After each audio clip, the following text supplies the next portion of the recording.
And welcome back, fam. While we're here in Texas, we wanted to take a moment to profile not one, but two democracy defenders. Let's call it Texas-sized Democracy Defender Edition. A key to the upcoming midterm elections will be who shows up to vote. Two Texas women have played a pretty major role in making sure that young voters participate. Taylor Coleman has been living out of her van named Barb for roughly a year and traveling the Lone Star State, registering voters and helping many people navigate draconian new rules.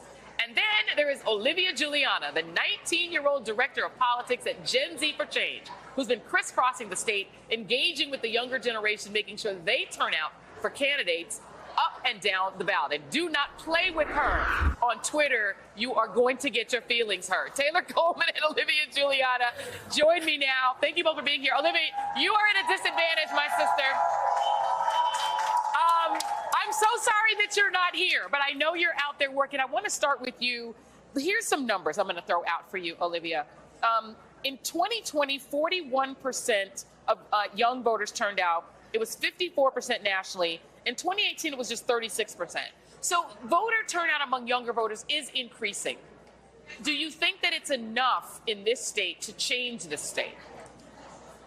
I absolutely do. I mean, we've seen just since the Dobbs decision came out that we've had 300,000 new voters registered, and I think it's 37% of those people are people under the age of 25. Young people are not playing around. And I've had the distinct pleasure of attending some of, Better Works rallies at college campuses. And the one I attended first was at the University of Texas in Austin. It was 10 a.m. on a Monday morning, and there were hundreds of young students there who were not just ready to vote, they're excited to vote. They know what's at stake.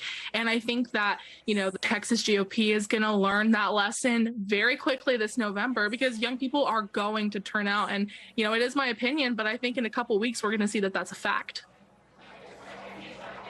Well, Taylor, we were talking a little bit about this in the break, and I do want to just sort of bring it up on air as well. There's turning out to vote, and then there's getting your vote to count. We're seeing ballot rejections of the ballots of voters of color at an astonishing rate. This state is known for voter suppression. 19% of Asian American voters are getting their ballots rejected. 17% of black voters, 16% of Latino voters, 12% of white voters. So there's a lot of ballot rejection. And you don't even have to really know Texas that well to know Harris County, this county, which is a swing county. The rejections are happening in the places where young people, college students, and people of color vote. So how is that overcome? How can that be overcome without getting young voters discouraged? I think that that's such a great question. I think that the way that we overcome it is we have to get angry. I loved your question about, are the young people voting? There's one young woman that I met on my journeys that inspires even me. She's 16 years old. She can't even vote. And she was telling me, her name is Mariah. I hope she's watching this. Just about how she is trying to get involved in her community and convince people and persuade people why it is so important to do this work. And I think that that's what it's going to take for us to overcome these challenges. It's not just a this cycle problem. It's an every single year there's an election problem. And I think that young people are starting to see this, especially after the Dobbs ruling, that we have to always make our voices heard. And I absolutely agree with you. The suppression that we are seeing, it is not a coincidence. Yeah. They see the trends that are happening, and they're worried. I say this, people have said this to me, and I repeat it, you always steal a good idea, is that, Texas is not a red state, it's a very voter-suppressed state. Very voter-suppressed state. And Olivia, I want to throw this back to you. You are very effective at using social media. And social media is the devil in a lot of ways, but you do use it for good. Is it useful? Because I know there's a lot of hashtag activism isn't real kind of vibe about whether it actually changes anything or people just go on social and complain. Have you found that social media is useful in motivating younger voters? Because they are all over TikTok, they are all over Instagram. Is that translating into actual voting? Oh, absolutely. It's translating into actual voting. People go to social media to express their opinions, but they also go to social media to learn. We've seen in the last few years an overwhelming majority of young people are getting their news from social media platforms, especially TikTok. And they're not just going to traditional news media. They're not just going to news anchors. They're coming to people like me who are living in these states, who care about what's going on, and who are making their voices heard in a way that young people can relate to. So it makes a huge difference. And I think that's part of the reason why we're seeing some of these Republicans crack down on social media platforms, because they understand that young people are using them to mobilize. You know, and Taylor, your story, your family story, and Beto O'Rourke talks about his book, Your Family Story. It is another thing that people, when they think about states like Texas, they don't think about what this panel looks like, which is really what Texas is emerging looking like. Asian Americans, Latinos, white folks, black folks. It's a very mixed state. And the leadership does not reflect that.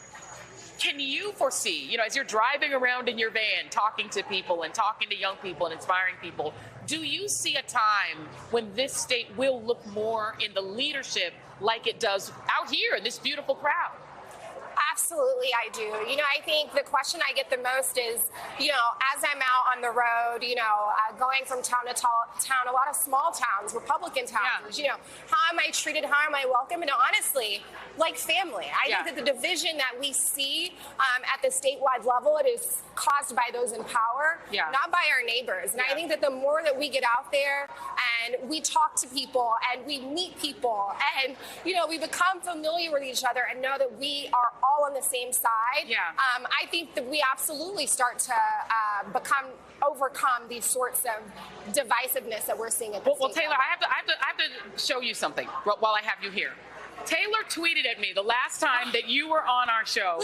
Here's the tweet. I'm going to put it on the screen so you can see it. And you said, was so honored to join the readout to shine a light on voter suppression in Texas. Thanks so much for having me, Joy and Reid. And then you said this, please come down to Texas for barbecue and democracy road trips anytime. So I decided that I would supply the barbecue. There it is. I brought my own barbecue. I'm going to tweet out, what's the name of the restaurant? What's the name of the restaurant? Okay, what is it called? Flying Saucer. No, Flying Saucer is here, but we're going to tell you guys the name of the restaurant where we got the barbecue. But Flying Saucer allowed us to bring in barbecue from outside, so we love them for doing that. They sell beer here, so you can get your beer with your barbecue. Have a glass. I'm going to. Oh, no. Okay, thank you very much. Taylor Coleman and Olivia. Now you know Olivia Giuliana. Be on set with me, my sister. Be on set with me. I bring treats. Thank you very much. I appreciate you, my sisters. Love you all very much. Thank you for what you do.